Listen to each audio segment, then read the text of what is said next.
We live in an age where multimedia is more accessible than ever, and with that comes omnipresent distribution. With one click, it's available everywhere on a streaming platform. After exploring the years-long journey of Payback, with it having two cuts of the same story, it became noticeable that technology and social media is giving filmmakers something they haven't had before. Fate's finally given me a second chance.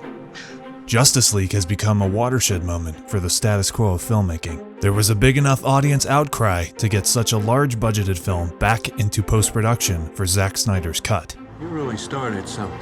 And just recently, Francis Ford Coppola has decided to go back and re-edit The Godfather Part 3.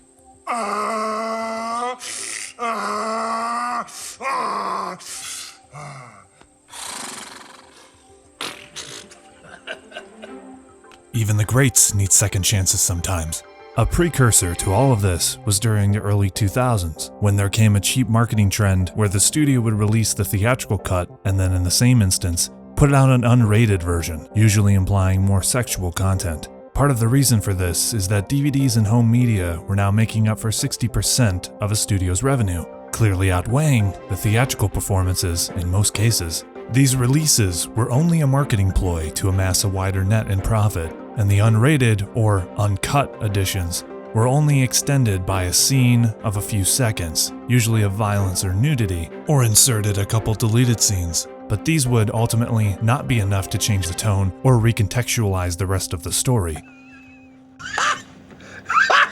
Though in one example, Live Free or Die Hard was the closest to justify its unrated release, as it reinstated more profanities and restored the end of McClane's famous line. From this Yippee-ki-yay, to this. Yippee-ki-yay, motherfucker! That worked because the intention was to bring the character to his truest form, instead of trying to put him in a sanitized PG-13 Die Hard.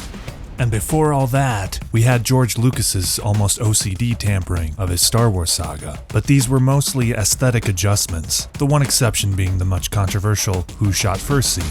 I bet you have.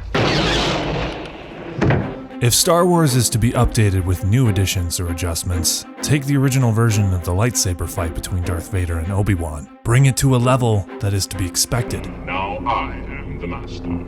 Only a master of evil does.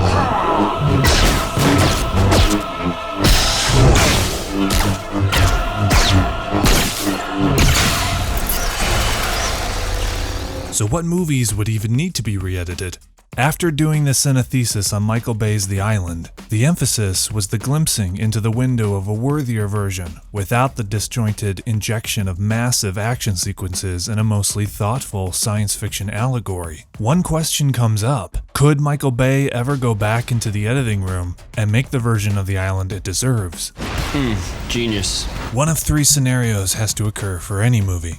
If an audience shouts loud enough, the film becomes a cult classic, such as when Donnie Darko got its director's cut, or when a filmmaker simply has enough clout, like with Blade Runner. It was always raining. It was always dark. You said, why is it always raining when it's dark? Because I f***ing wanted it to be that way, okay? Astoundingly, while making this video, I discovered that Blade Runner's final cut rolled cameras 25 years after the original to do reshoots by bringing back Johanna Cassidy and digitally make improvements for her character's death. And the most surprising discovery was finding out that Harrison Ford's son, Ben, came on to re-perform and sync the dialogue for Harrison Ford's face. Artificial snake license XB71, that's you?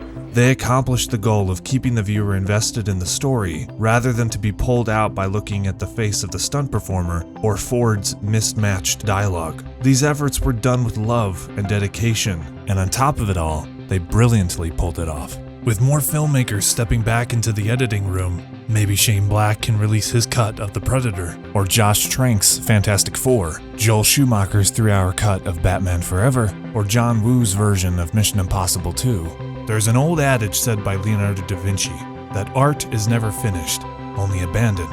And in the case of movies, your deadline simply arrives and it's released to the public. Cinema's future prospects are exciting, and evidently, I'm not the only one who feels this way.